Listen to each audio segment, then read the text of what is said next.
Hello viewers, you are watching our weekly program on OBN Horn of Africa Invests in Ethiopia. Today I joined by Dr. Samuel Gomtisa, Associate Professor of Economics at Regina University in Canada. Today we are going to discuss investment opportunities and the challenges in Ethiopia. Doctor, thank you for your time and joining us. Thank you very much for inviting me. Let me begin from your personal background. Who is Dr. Samuel Gomtisa? Well, thank you. As you mentioned, I am an associate professor of economics at the University in Canada. I have previously worked at various capacities in Ethiopia, including the junior researcher at the National Bank of Ethiopia. I worked at Shell Ethiopia company, which is not there anymore. And also I was a lecturer briefly for a year or so at Samuel University. I studied my PhD degree in economics at the University of Alberta in Canada. I'm working in my profession since in Canada. What investment opportunities and the challenges do you see in Ethiopia? What should be improved to attract more investors to the nation? Well, there is immense opportunity in Ethiopia. The investment opportunities are countless. There are, but we can categorize in terms of sectors. The agricultural sector, particularly the potential for fruits and vegetables because of its geographic location. Very close to the Middle East, and the opportunity to export to those countries. There is a good potential in that sense. I'm focusing on the exportable ones because the domestic need is obvious, of course. There is a huge potential because of availability of market and Ethiopia has some resources, enough land and human power. So there is a huge potential there. Manufacturing, there is ample capacity there because of some very good efforts to develop industrial parks. So those can be used to jumpstart the manufacturing sector. And there is a tourism sector. There is a very good activities going on in that sector as well. So you can identify sectors. There are cash crops that Ethiopia is known for exporting to the world, pulses and seeds, and coffee, of course, and hides and steam. Sector is not developed well, still with potential, and of course you need products because again because of the location where Ethiopia is and its resources. There is a immense capacity and opportunity for investment in Ethiopia. The challenges are again as well human. And especially the world today is not the world we used to know. The world is set by a multitude of challenges. I think we can go over those specific challenges, but there are external challenges and also internal challenges. The external challenges are, I think, the most daunting ones, in my opinion, because when we talk about exports, we are talking about the world economy functioning well and therefore having the demand and capacity to buy or export. And also when we talk about investment, we're talking about investors coming from all over the world and investing in Ethiopia. So if they are challenged in their home country, they cannot come. So the global challenge, there are multitudes of challenges going on right now. And the domestic challenges are obvious to everyone. So there are both very serious external and internal challenges as well. Well, you have been living abroad for many years. and I got a chance of visiting different investment activities of different nations. What lessons Ethiopia should take from these countries to develop its investment activities? Well, the most important is investment is driven by two things. One is returns, the second one is risk. So the returns are based on the costs and also, of course, so this, when we say cost, the cost of doing business, the corruption cost, the taxes, or any incentive that investors might be given. So, for example, to attract an investment in a key sector, probably providing some tax incentives are the most important. For example, in the province where I live, there is a huge natural resources mining sector, and mining sector usually requires huge capital investment. So the way the government encourages foreign investors is by offering them tax breaks for some time period until they become profitable. Because when the capital required is huge, it takes time to be profitable. So the government should use a tax incentive to encourage them. So there are the policies or the incentives to attract investment depends on each particular sector. So in some sectors, tax incentives are really mandatory for them to be encouraged. I have seen these kinds of activities, but also the government is sometimes engaging in partnership, and so through that, whatever the capital amount the private sector could not provide could be augmented by what the government adds, and then so there is a private public sector partnership in some big sectors. So those are needed for Ethiopia. For example, we have areas that we did not develop yet. Ethiopia has a potash resources, but it's not developed as far as I'm aware. Ethiopia has a significant coal deposit, and several, even there are oil and gas sectors are also, the resources are available but not developed yet. Usually, this, so there is the need to kind of mobilize significant amount of capital. Usually, it's not going to be entirely from the public sector or the private sector. They have to bring together from every side and work together. So it needs just targeting or knowing what is needed for a specific activity and sector, and then approaching that way. Well, as you have mentioned, Ethiopia has many untapped investment potential. Has the country promoted this enough, and how do you rate the Ethiopian diaspora participation in this sector so far? I don't think we have promoted enough. I don't think even Ethiopia has the opportunity to purely focus on its economic development, because from the way I see Ethiopia is still transitioning politically, and participation of the diaspora is usually kind of people try individually, not so when people just try individually cannot really contribute significantly because of the amount of capital needed to really unleash some of these untapped sectors.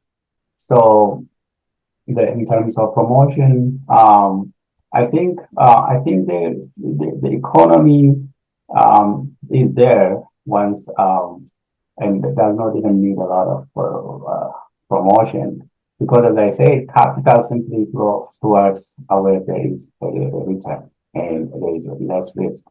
Right now, the challenge for foreign direct investment flow is there are two things. One is the risk is high, and the second is that returns are not very encouraging because of high interest rates in developing countries. That means these investors could just keep their funds in their home countries and get higher return from interest rate and the interest rate. So this is one of the challenges related to the global problem of the high inflation. They're fighting high inflation by interest rate, which simply meant that investors have now more, they are more inclined to keep up their funds at home instead of sending to places where there is higher risk. So rather than the promotion, both the domestic challenge related to peace and security, as well as the foreign challenge due to what the world is going through right now. So these are the key challenges. And of course, Ethiopia is just trying to do what it can under the given situation. And actually, I am amazed how the economy is doing regardless of all these very, very challenging circumstances. How the diplomatic communities and the Ethiopian embassies engaging the diaspora community? Are they participating the diaspora community to invest in their homeland? I don't think so. It's not nearly the embassies are not doing good job. I lived in Canada for about 19 years now. They it's not good in my opinion because the way they approach is usually they kind of approach individuals that are within the political constituency. During the previous regime, we see that the embassy exclusively engaging only with certain communities that are more endeared or more in good spirit with the existing government. So it's they are kind of catering for the political constituents rather than the community as a whole. There was a very good starting movement when Dr. Abiy came to power because first the communities, the divided communities, to just give you some context, the Ethiopian communities are organized in different groups in the diaspora. So usually the embassies would, if they want to try to engage, they just contact, for example, whatever is organized under the Ethiopian community name.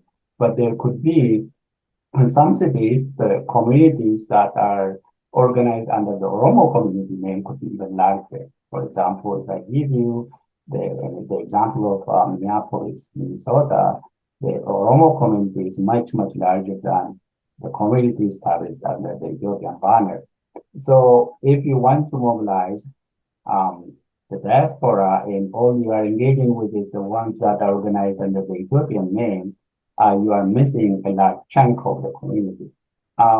So my observation is that they have to reach out to every group. So when Dr. Abiy came to power, because that grouping kind of started to come together, communities started to come together. It was easier to call everyone at the same time. Again, the political environment is again kind of even more divided. So my advice is that the people who are working in the embassies need to identify groups that are groups of people of Ethiopian origin, regardless of under what banner they have organized. That way they can approach. I remember having some activities around the GERD financial contribution of the years back. I think the most important is that to engage the diaspora community, they have to know that there is no a single group that represents all the city. So they have to know what type of groups. For example, I can tell you there are 4 major groups in Canada: the Oromo community, the community, the Oromo. There are Oromo community members who go to both. I go to both, but the majority are not going to both. So how can you reach the people who belong only to the Oromo community if you are communicating only with the ones established under the Ethiopian partner? And also there is the Harare, a very community, large community in Toronto. I know that community is doing very well in terms of relationship with the embassy. The people from Tigray have a very vibrant and strong independent community from the Ethiopian community. So at least 4, these are needed. So they have to address each or try to engage each group separately when they come. It shouldn't be required that people have to come together for the embassy to engage. Ethiopia has been constructing the Grand Ethiopian Renaissance Dam, which is a big dam in Africa. What roles it will play in accelerating the investment activities of Ethiopia? Oh yeah, that's really a very great news that it's near completion. We can call it is completed now. Number one, the climate change concern are related to use of fossil fuels. This is a clean alternative energy source. So Ethiopia contributed to the world through that. Actually, I used to argue that the world need to fund that project because every kilowatt hour of energy generated from that dam is going to contribute to the world by mitigating CO2 emission. So it is a contribution to the world, not just to Africa in that sense, because global warming is a global problem. The second contribution is that we know because of power disruptions in Ethiopia, many industries need to have backup generators. These backup generators are using oil. Oil is imported. So now we are saving because there is less distraction, power distraction, because of sufficient supply of electricity. Now we're going to have these industries relying on the power supply from the hydro dam. So we are saving foreign exchange there because oil is not going to be needed or less needed to run the generators after now. So, and then on top of that, this power or excess or any surplus supply is going to be exported to African countries. So it's helping our neighbors and also generating foreign exchange revenues for the country. And most importantly, this is a project undertaken without any foreign loan, which is the most important success story because in Ethiopia, let alone a great project, even 100 kilometers road is always financed by foreign borrowing, right? So we know that. So this is such a great undertaking for the poor country. So GERD has a lot of contributions, and I'm sure that area is going to attract lots of investments as well because of the lake. We will have a very huge fishery in that area because that contributes to food supply of the region as well.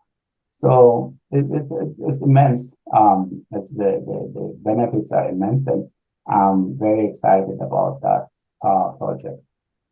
Good. Agriculture, manufacturing, mining, ICT, and tourism are among top priority investment areas in Ethiopia. Why do you think the government has given a special focus for these sectors? What is your comment on this? Yeah, to begin with, the rationale for that was because of what was going on before they have developed this plan. What was going on was that the economy was growing fast, but that growth was particularly driven by construction sector. primarily financed by government projects such as roads and industrial parks and so on. And there is also, of course, a related sector that was stimulated, that is the services sector. So now there was a structural imbalance in the economy. Number one, these two sectors are not export goods. So number two, people were working in those sectors were having income growth that were far faster than the income growth in other sectors in agriculture, in manufacturing, and so on. So there was structural imbalance. The economy was growing only in certain aspects. So it was important to correct that unequal growth. The second one is, so this is, as I mentioned at the beginning, agriculture is the biggest potential for the country if we could unleash the productivity of the agricultural sector, and also so we could export. I've heard that the country has even started exporting wheat, so we could start exporting agricultural products. So, and food self-sufficiency is important for a large population such as Ethiopia, so that is an important rationale as well. For the manufacturing, import substitution could contribute to mitigation of the major problem that Ethiopia has, which is foreign exchange shortage. So people might think about exports, but even if we could substantially substitute our import needs, that would do the same in terms of mitigating the foreign exchange problem. So manufacturing is important. And again, because the country has built sufficient capacity of industrial parks, there is a very good starting. And also, we should not forget the youth population trend. Most of the youth who are employed are university degrees. If we go back in history and look at how China started its fast growth trajectory, the way it started was it was able to attract foreign investment. These foreign investments were primarily motivated by cheap and skilled labor. So Ethiopia has a similar circumstance right now. It could attract foreign investment. As I said, the only hindrance is number one right now, the world is undergoing through very significant challenge. The second one is the security situation in Ethiopia could be contributing to the problem. So other than that, if these two problems are kind of reduced or mitigated, there is significant potential for the manufacturing sector to also grow like China did in the early 1980s. ICT development is important because modernizing the payment system adds to efficiency and also security, because of the financial transactions have to be secured. The tax system has to be modernized, and things such as very efficient and reliable e-filing system for the tax could contribute to number one. It could reduce tax evasion. Number one. Number two, it reduces cost to the business, because the business don't have to send somebody to line up at the tax offices and spend the whole day to complete the transaction. Now they can just do it directly from their computers. So you can count maybe, and the future is of course based on computer technologies, information technologies. So it's important to invest on that. And I think there are also so many startup businesses in Ethiopia that are around that, and that is partly motivated by. So it's a huge private sector that is emerging in Ethiopia because of these focus to modernize and develop the ICT. The government of Ethiopia has been working to ensure development of the nation by designing homegrown economic reform. How do you think the country will benefit from this reform? What is your comment on this? The reform agenda is again motivated by one of the things I like about the reform agenda is that it has carefully assessed the previous problems and therefore kind of charted the way to improve on those. So it's driven by the need to address key challenge. So and the key objective is kind of moving towards efficient and privatized economy. And my only warning is that privatization should go very slowly because in countries such as Ethiopia, privatization, if it is done hastily, could create some problems. There are sectors that the government has to still present significantly. It has to be there still. And also, if privatization is not done carefully, public enterprises could be sold to very few individuals. That is going to create kind of economic problems because the economy could be simply in the hands of the very few who could grab when the government is trying to sell the public enterprises. But the strong part is it has looked at the inefficiencies, the corruption of the large state enterprises, particularly the state enterprises were burdening the financial system because most of the loans that were advanced by the Commercial Bank of Ethiopia were, for example, advanced towards these enterprises. Corruption was an issue. So that they were trying to address this, but the way forward is a good one, and what it envisages for the long run is desirable, modernizing the financial sector and updating the monetary policy framework to align with the modern way of practicing monetary policy. These are all highlighted in the document.